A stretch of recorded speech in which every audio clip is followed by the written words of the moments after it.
Está começando mais uma edição do Debate no Brasil. O programa traz assuntos relevantes para a sociedade. No programa de hoje, vamos tratar sobre a ansiedade e a depressão durante o isolamento social. Eu sou a Gabriela Carsten. E eu sou Letícia Pereira. Antes da pandemia mundial e da quarentena se instalar nos lares, a ansiedade e a depressão já estavam presentes dentro das casas, não é, Letícia? É verdade, Gabriela. E nesse período de isolamento social, os casos de depressão aumentaram cerca de 90% no intervalo de pouco menos de um mês, segundo o levantamento realizado pela Universidade do Estado do Rio de Janeiro. A pesquisa foi feita com 1.460 pessoas e 23 estados brasileiros. O resultado do levantamento é alarmante, não é, Gabriela? É verdade, Letícia. A pesquisa foi feita em parceria com o Hospital New Haven, da Universidade de Yale, nos Estados Unidos. O levantamento feito pelos pesquisadores coletou dados em 2 períodos, entre 20 e 25 de março e entre 15 e 20 de abril. O número de pessoas com estresse agudo subiu de 6,9% para 9,7% entre o questionário e outro. Já os casos de depressão saíram de 4,2% para 8%. Os casos de crise aguda de ansiedade foram de 8,7% para 14,9%, o que demonstra uma alta de 71%. O professor Reginaldo Silveira, que é psicólogo, gravou um vídeo para nos explicar sobre o assunto. Vamos dar uma olhadinha. A gente percebe o seguinte, né, que a pandemia referente ao Covid-19, ela é, na verdade, uma semente de uma série de coisas, né? A base dela é, evidentemente, ela mesma com a doença que ela está ocasionando. Então, a gente tem assim, nós temos uma parte das pessoas que estão localizando o seu medo na própria doença, o medo de ficar doente. Uma outra parte das pessoas, além de ter uma relação com este medo da doença, tem uma relação fortemente distribuída no que a doença em si está cobrindo. Então aí nós temos o isolamento, o medo, a incerteza, a turbulência econômica, esses fatores dentro dessa redoma, né, ao redor da pandemia, eles acabam alavancando, né, acabam impulsionando as pessoas no sentido de se sentirem mais vulneráveis. Então, por exemplo, a questão do isolamento, que é necessário, ele é uma situação da qual não se pode fugir, mas o isolamento, ele evidentemente traz as suas consequências, né? Lá em Wuhan, aquela cidade lá da China, onde foi detectado o início da pandemia, as escolas foram fechadas no mês de janeiro, né, dia 23 de janeiro. E foram feitas algumas pesquisas com os estudantes e os resultados mostraram que 22,8% dos estudantes desenvolveram depressão. 18,9% desses estudantes ficaram ansiosos, né? Entraram em níveis de ansiedade patológicos. Então, quando você se isola e você perde o contato com as outras pessoas, você tem contato virtual, né? O contato online, mas você perde a perspectiva de ter aquelas pessoas próximas. O psicólogo Reginaldo também comentou que o medo pode causar incerteza nesse período em que vivemos. O medo está relacionado àquilo que a gente chama de eu vou ficar doente? Nossa, e se eu ficar doente, eu consigo superar isso? Então, o medo é algo assim bem localizado. A incerteza tem a ver com o que vai acontecer amanhã. Será que a minha situação vai melhorar, vai piorar? Até que ponto? E se eu pegar essa doença, como é que eu vou lidar com isso? Essa incerteza também ela é baseada numa série de informações e desinformações, né? A todo momento está lendo lá, cloroquina ajuda, cloroquina não ajuda.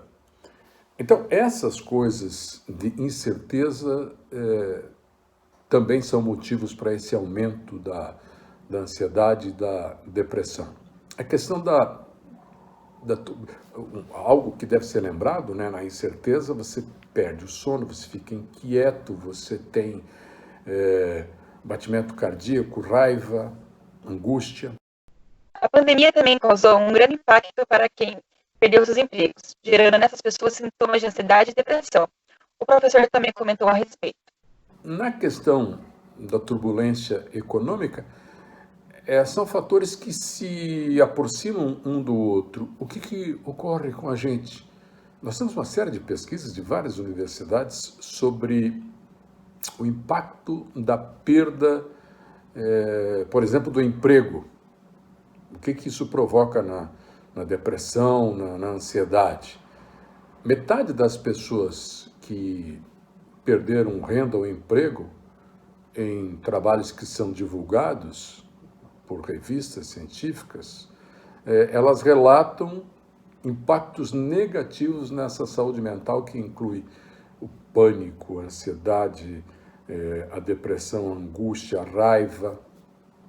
Os projetos de vida do indivíduo, quando ameaçados por uma série de coisas, a partir do confinamento e no andamento disso, a perda do emprego, a perda de um faturamento, isso acaba exacerbando a sensação de insegurança e o medo. Nesse momento de isolamento e distanciamento social, é muito importante manter alguns cuidados e criar rotinas. O professor Reginaldo também comentou sobre o que as pessoas que sofrem com esses problemas podem fazer para amenizar os sintomas. Vamos ver. Aí tem questões assim que são puramente indicações de práticas no dia a dia, né? Você levante, vá para a cama nos horários sempre meio parecidos, não vá dormir um dia às 10, outro dia às 2 da manhã. Crie, na verdade, eu diria assim, crie uma rotina.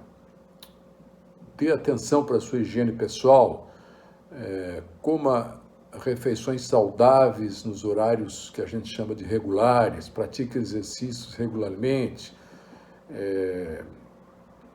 prepare lá, aloque um tempo que seja adequado para você trabalhar e outro para você descansar. Reserve um tempo para você fazer as coisas que você gosta.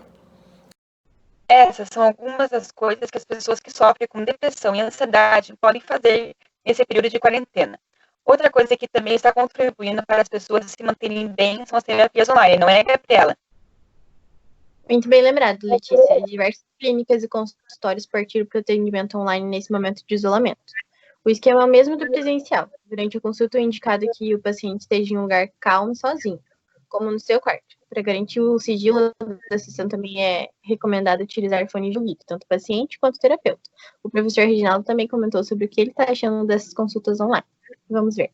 Eu diria que esse acesso instantâneo, ele pode ser eficaz, ele pode ser com um preço mais acessível, ele não se limita a um determinado local, a um determinado horário, até porque numa situação como nós estamos vivendo, de crise, não se escolhe nem hora, nem local, né?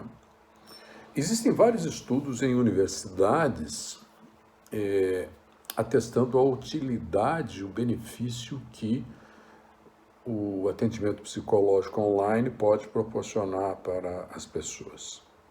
É evidente que nem todas as pessoas estão, eu diria, disponíveis para que se faça um bom trabalho. Existe um nível de profundidade de sintomas que às vezes eles não podem ser aplicados simplesmente no seu olhar para a câmera do celular, do computador, e ver a pessoa lá e ouvi-la, né? Alguns atendimentos eles têm que ser presencial, porque o que acontece presencialmente? Quando você está com a pessoa e você é um terapeuta, é uma terapeuta com alguma experiência, você percebe a maneira como essa pessoa fala, como ela se posiciona, o tom de voz, o olhar, a maneira como ela se senta. Isso é extremamente revelador do emocional. Há uma certa perda quando você faz isso online, porque você não consegue captar essa energia observacional presencial, você não consegue captar online. Porque quando você está no consultório, você está entre quatro paredes, então você não sabe, por exemplo, onde a pessoa está, que ruídos ela está ouvindo, enfim. E também não sabe até que ponto ela consegue expressar as suas emoções da maneira que deva ser observado e interpretado pelo terapeuta. Mas a gente está num momento em que a grande saída para você se sentir bem, para você enfrentar algumas dessas dificuldades que são terríveis, é o atendimento psicológico online. Quando eu falei que é uma coisa rápida, não precisa ser no horário comercial, pode ser em outros horários, né? Eu tenho, entre as pessoas que eu atendo, de várias áreas, né? Então, eu estava lembrando dessa semana, eu atendi uma pessoa que trabalha no Uber. E essa pessoa, então, cada vez que ela tem a sessão dela, ela vai para um cantinho onde ninguém incomode ela, dentro do carro ela faz o seu acompanhamento psicológico ali naqueles momentos em que ela está no carro. Você está sujeito à tecnologia, pode ter algum problema, às vezes, de internet, ou você tem uma plataforma muito boa que te garante, além de ter uma boa velocidade.